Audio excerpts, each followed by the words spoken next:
à tous. Merci de nous rejoindre sur l'MBC TV et les réseaux sociaux. En ce jour où tous les chrétiens du monde entier célèbrent la Toussaint, et en ce jour de fête, l'Église honore tous les saints, connus ou inconnus, qu'ils étaient officiellement reconnus par l'Église ou non. Cette fête, qui célèbre la sainteté et l'intersection des saints, est l'occasion pour les fidèles de se souvenir de ceux qui ont été, pour eux, des exemples de foi, souvent en fleurissant les tombes de leurs proches au cimetière.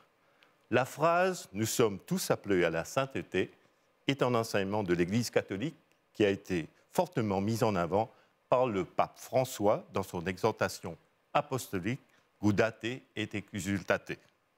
Ce concept d'appel universel à la sainteté est fondé sur la Bible, notamment l'Évangile de Matthieu 5 à 48. « Soyez donc parfaits comme votre Père céleste est parfait ».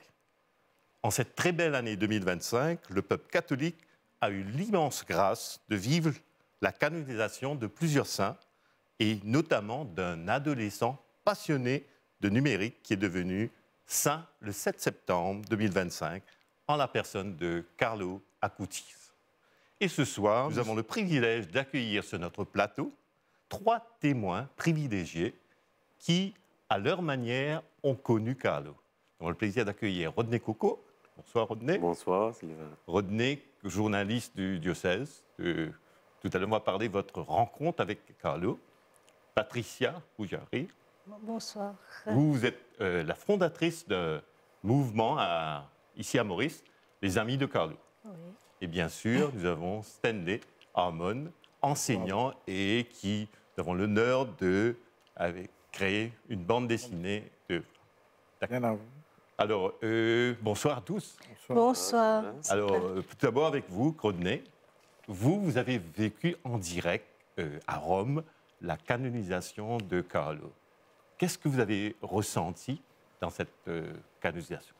Écoutez, c'était une belle action de grâce. Donc, j'étais dans cette certitude de passer un grand moment parce que c'est un tournant pour l'Église catholique et pour l'humanité, puisque cette fête de la Toussaint, de même que toute démarche de canonisation dans l'Église, comme si ça nous tourne justement vers le ciel, puisque nous ne sommes pas faits pour demeurer dans une tombe, nous ne sommes pas faits pour les ténèbres, mais nous sommes faits pour la lumière, et cette lumière, c'est Dieu. D'accord. Vous avez parlé de Gaudete exultate dans votre introduction. Oui. Et nous sommes saints, nous sommes appelés à la sainteté parce que Dieu lui-même est saint. Et ça, c'est notre destination finale. Donc, c'était une joie d'assister à cette canonisation de Carlo Acutis aux côtés de Pier Giorgio Frassati, un autre saint. Vous le prononcez si bien. Dites-moi, est-ce que avoir un jeune de 15 ans, être saint, ça interpelle tout le monde? Comment est-ce que vous avez vécu? Comment un jeune de 15 ans, surtout millénaire de notre époque, peut devenir saint? Je pense que toute sa vie durant a été vraiment un don qui a été tourné vers son Dieu, qu'il a beaucoup aimé Carlo. Il est mort à 15 ans, des suites d'une leucémie. Oui. Et malgré justement cette brièveté de sa vie, mais très tôt, depuis l'âge de 4 ans, il a eu des prédispositions. D'accord. Il a donc vécu dans une famille aisée, oui. Mais tout de suite, il a eu cette on va dire, démarche de se tourner vers les pauvres, une exemplarité. Oui. Et tout ça, ça a été vraiment pris en considération par l'Église. Et en même temps aussi, il a été un apôtre des temps modernes, puisqu'il s'est servi de tout ce qui est numérique. Et d'ailleurs, vous voyez donc cet écran qui sert de fond à ce programme a été réalisé grâce à l'intelligence artificielle. Alors, voilà. Souvent, on appelle Carlo un geek de Dieu, un jeune geek de Dieu. Comment nous, ces jeunes informatiques, est-ce qu'il y a toujours cet amalgame de l'informatique et la religion? C'est-à-dire que Carlo a réussi à vraiment réunir ces deux mondes qui ne sont pas opposés parce que, vous savez, l'Église, depuis longtemps, s'est toujours intéressée à tout ce qui touche à l'humanité. Et Carlo, lui, il a eu cette intuition de se servir d'Internet parce qu'il était un blogueur, un webmaster. Et il a passé son temps justement à répertorier tous les miracles qui sont liés à l'Eucharistie. Donc, il s'est emparé d'Internet, d'un réseau tout à fait nouveau, puisque il est mort en 2006. En 2006. 2006, voilà, tout à fait. À 15 ans, donc, c'était vraiment comme si les premières années un peu d'Internet, ont commencé, c'est les tout débuts, mais il a su user de cette plateforme nouvelle pour faire le bien. Et surtout en septembre 2025, quand vous étiez à Rome, il y avait tout le monde, il y avait toutes les communautés, on a vu des jeunes de plusieurs pays être là pour venir assister à la canonisation de Carlo. Comment cette universalité de sainteté, vous avez vécu cette universalité? Mais écoutez, on a été vraiment très touchés. Par exemple, moi, j'ai en mémoire des petits jeunes Italiens qui ont quitté leur région. Ils ont pris les trains très tôt, peut-être 3 heures du matin, pour venir à Rome, pour venir voir le pape Léon, parce qu'ils s'intéressent à l'Église à travers Internet, à travers toutes ces plateformes qu'ils sont en train de s'intéresser à l'Église. Et l'un d'entre eux m'a dit, vous savez, moi, je suis là parce que le pape m'intéresse. J'aimerais mieux le connaître. Donc, ça veut dire qu'il y a quand même cet intérêt.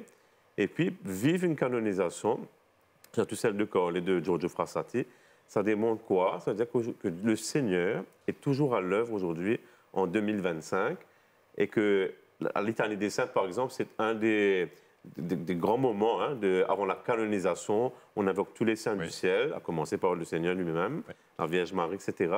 Donc, ça montre que voilà, l'Église qui existe depuis plus de 2000 ans, aujourd'hui, est en train de donner des signes. Et Saint Carlo, tout comme Saint Pierre Giorgio, sont des signes. C'est-à-dire qu'aujourd'hui, c'est encore possible, justement, d'être vraiment vertueux, de tendre vraiment à une vie bonne, une vie qui est donnée aux autres dans le service et en même temps qui est tournée vers Dieu, parce que c'est lui le source de toute vie, de toute joie et de toute mission qui nous est confiée. Merci beaucoup, Rodney. Et vous, Patricia, vous portez déjà un T-shirt Carlo et les amis de Carlo.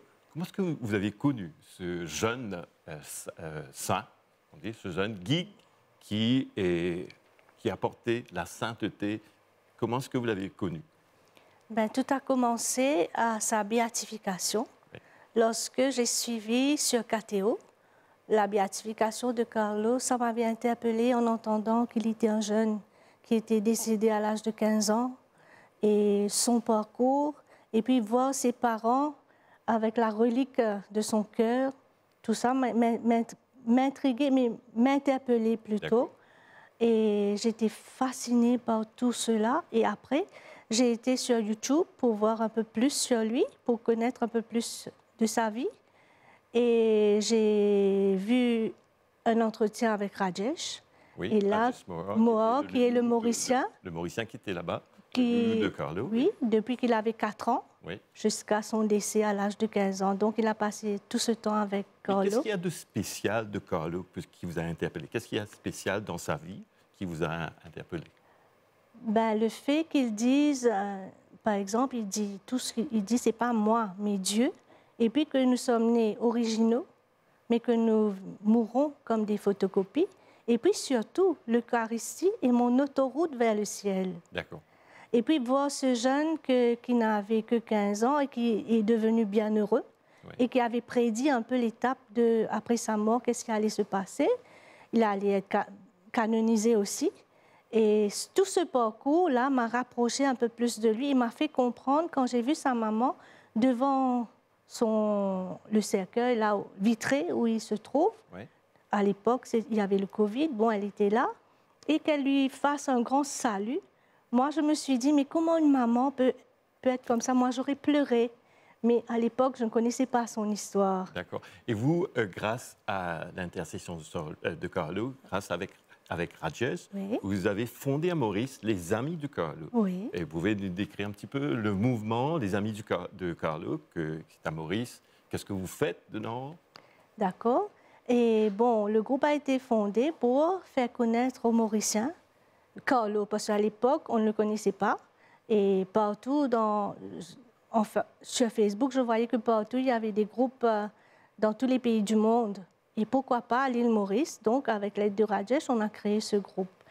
C'est pour faire connaître un peu l'histoire, le parcours de Carlo et de Rajesh. Et puis, nous, de notre côté, tout a commencé à Sainte-Odile.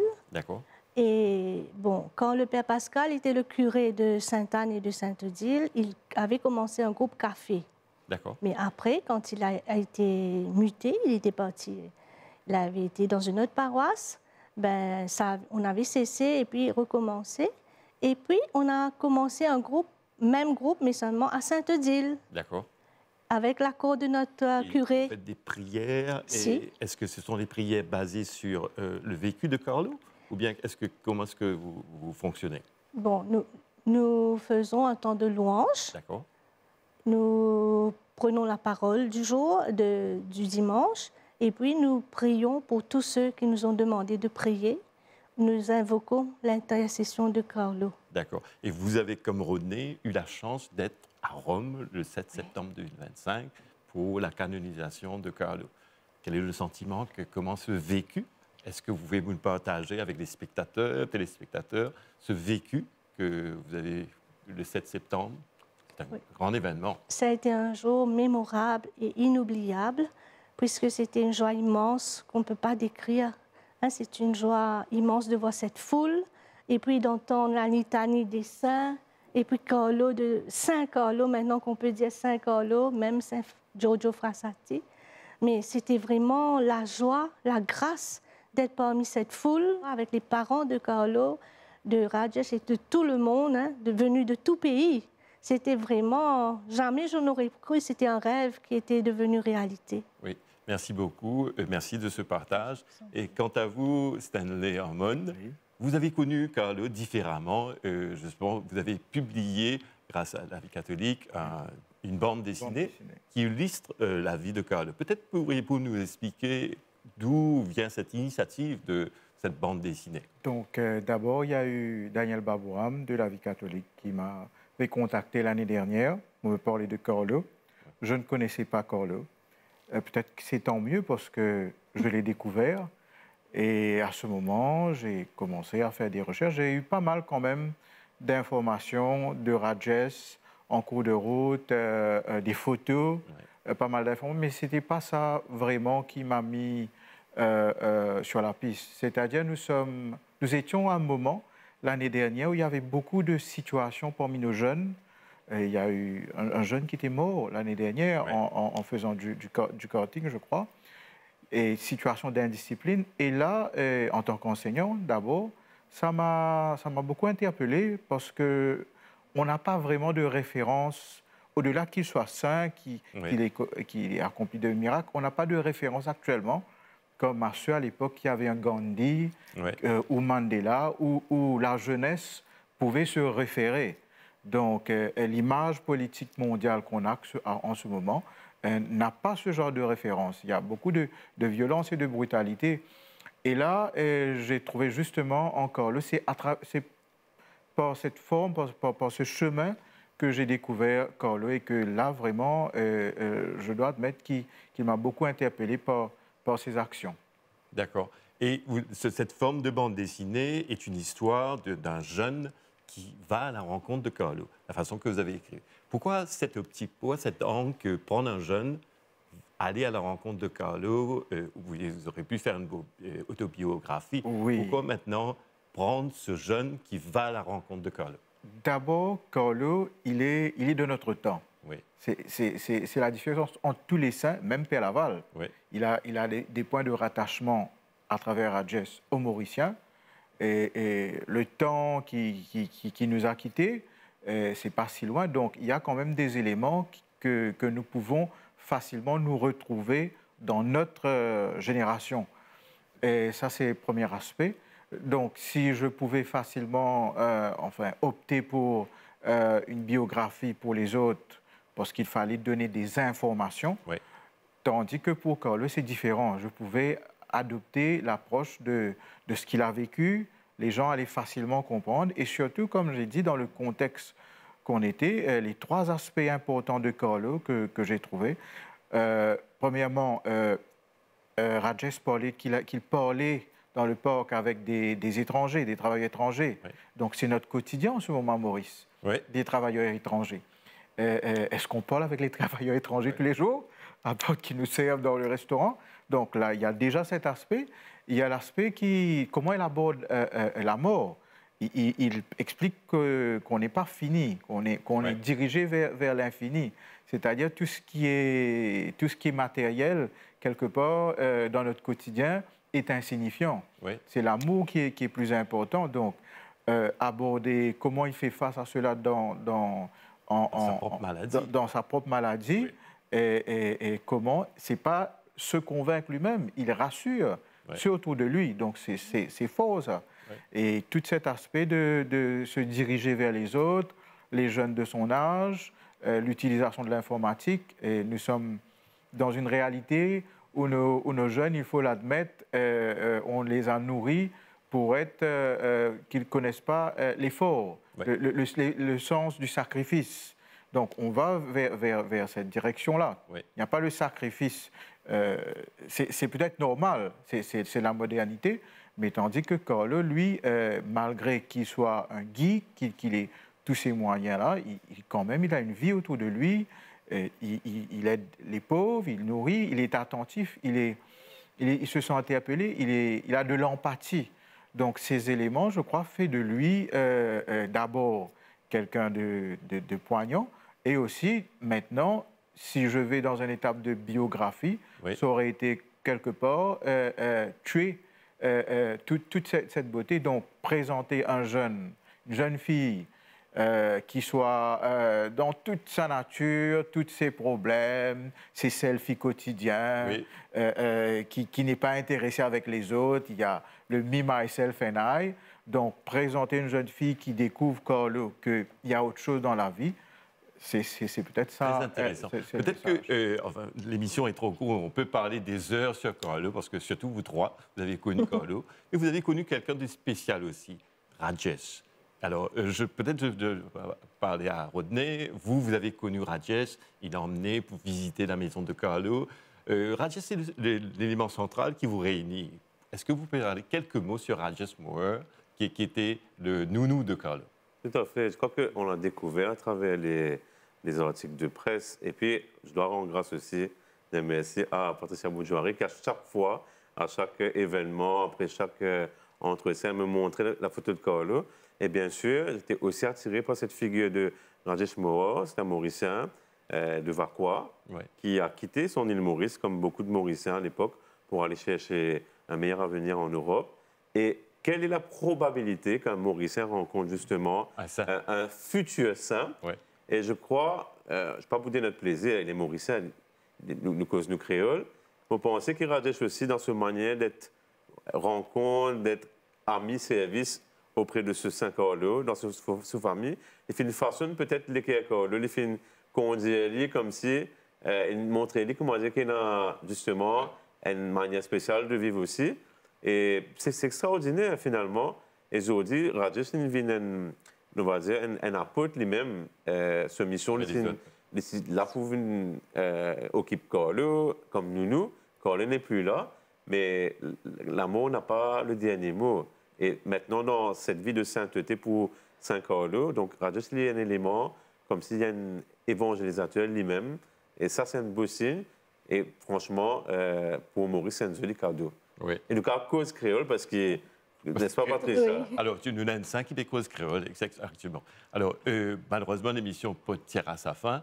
Et maintenant, une petite question pour vous. Ce mot qui, Carlo, interpelle nous, dit-nous comme ça, soyons, nous nés comme originaux, mais parfois nous mots comme une photocopie. Comment ça interpelle nous? Comment ça vous interpelle, Patricia? Oui, mais quand nous nés, c'est vrai, nous purs, hein? Bon, Jésus crée nous à son image, bon Dieu crée nous à son image, à sa ressemblance très pure. Mais au fur et à mesure, avec les événements de la vie, nous laissons nous porter un masque ou nous laissons un événement, un séquelles qui viennent couvrir sa pureté là. C'est pour ça qu'il nous finit comme photocopie. D'accord. Parce qu'il nous est un être humain, donc nous laissons soit nous imitent un quelqu'un, ou bien nous agir selon que les autres ont envie de nous agir, ou faire ce que les autres font, voilà qui nous vient une photocopie. Et vous, Stanley, enseignant, comment est-ce que cette phrase vous interpelle? C'est la réalité actuelle. Nous sommes dans une société de culte de l'image. Oui. OK, c'est-à-dire en permanence notre image et en permanence nous nous référons aux autres, besoin de joli l'écho, besoin pareil, commençant de là, un tel, etc. Donc, nous ne sommes pas nous-mêmes quelque part. Ouais. Okay, nous pour gêner des fois. Donc, et là, pour les jeunes, quand il dit ça, pareil comme il l'a dit à Rajesh même, quand Rajesh imitait des stars à l'époque, il lui a dit, mais pourquoi tu n'es pas toi-même? Pourquoi besoin d'être quelqu'un d'autre alors que tu as toute ta valeur? Mais là, c'est encore plus présent parce que les moyens qu'on avait auparavant, quelques années de cela à maintenant, c'est une très grande culte de l'image et qu'il ne faut pas être des photocopies de l'écran. Merci beaucoup. Et vous, Rodney Coco, homme de communication, journaliste, et comment cette phrase vous interpelle? Je crois que c'est très simple, c'est-à-dire que chacune, comme si on est créé à l'image de Dieu. Ouais. Et mon corps qui, comme si nous avons un témoignage pour porter. Et pour être nous-mêmes, il faut comme si s'appuyer sur le dos des géants, de Man etc., Man modèle, Nkos Gandhi, Luther King, etc. Donc, et Saint-Carlo, il fait partie de témoin moderne. Mais il faut qu'on soit nous-mêmes. Et pour être nous-mêmes, vraiment, il faut se mettre comme si à cheminer, à payer le prix, justement, d'un sacrifice, d'être une bonne personne, d'être dans la bienveillance, et puis ne pas penser à soi, penser aux autres. Moi, je crois que c'est very engaging, moi, c'est une formule un peu qui m'a servi. Donc, c'est une invitation vraiment à jouer un rôle, parce que chacun, nous finit recevoir une mission dans la terre là. Et nous devons accomplir elle, parce que nous avons une durée de vie, hein, mais il faut passer à faire des bonnes choses. Et si tout se passe bien, et ça se passera bien, donc on arrivera comme si au ciel. À mon côté aussi, ça l'image, si vous permettez-moi, donc l'autoroute, comme si le caressé, l'autoroute, comme si sur ces routes de la sainteté, comment dire, il y a une autoroute, et il y a des gens qui sont fast lane, il y a des gens qui sont slow lane, il y a des gens peut-être qui crawl lane. Mais chacun nous est capable, comment dire, allez, mais si nous fixons nos cap, nous coordonnons nos bonzés, nous faisons ce qui est bizarre, nous pouvons arriver. Alors, merci beaucoup. Merci de votre présence sur cette plateau. Alors, sur ces belles paroles de tous nos invités, nous disons merci. N'ayons pas peur d'être un saint. N'ayons pas peur pour venir un saint. Et soyons toujours là, être prêts au service des autres. Bonne fête de la Toussaint à tout le monde.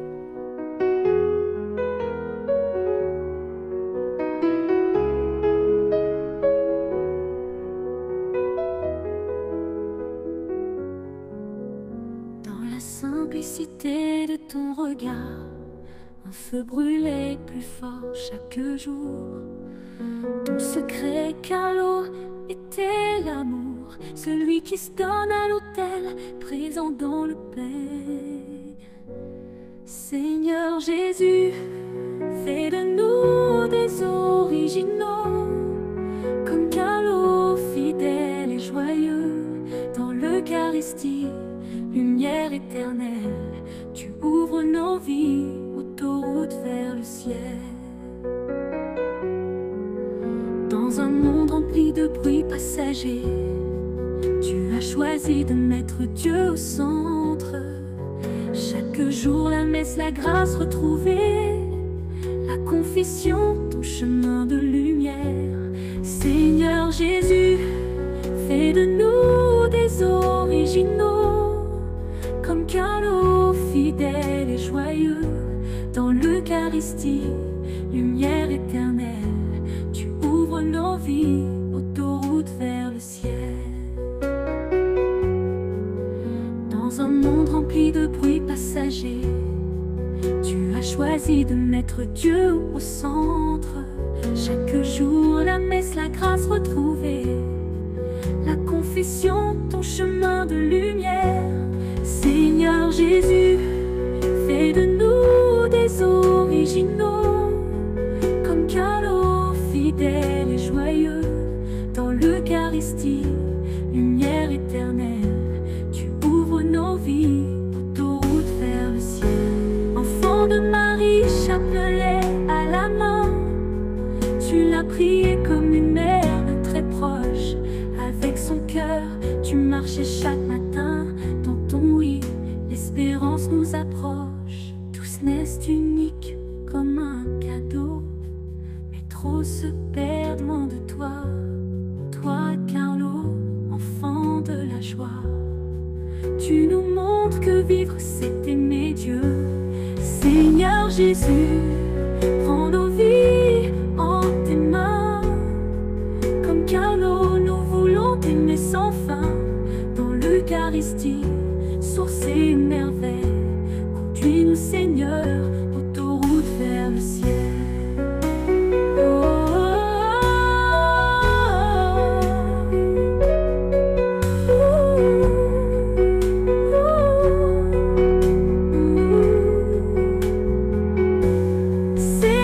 Jésus, prends nos vies en tes mains.